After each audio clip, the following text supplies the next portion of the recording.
Okay, everybody, I wanted to make a video that I hope will help somebody fix an oil leak on a transmission from a Harley Davidson. This is 1992. The first thing is getting the final drive belt loose. You just have to take the tire loose. You don't have to take it off, obviously.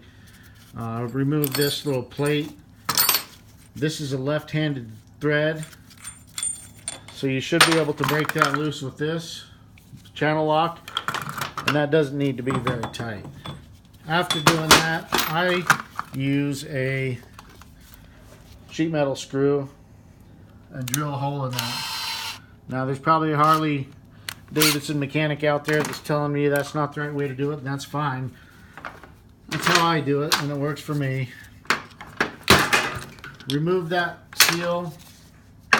Then you want to take a magnet and clean out any shavings that would get in there. It should be minimal if you're careful. Also, I wanted to mention that there is a seal right here that's not in the manual.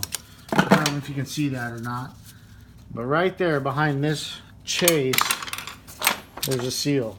And what you need to do is get a bearing puller and put that on there, pull that bearing off, and then take a fine screwdriver and work that out of there, working your way around.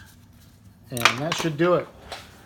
And that's it. I hope this helps somebody. I know I had to take my primary off twice before I figured out that's the oil, where the oil is coming from. So if you got a stubborn leak behind your primary, that might be it.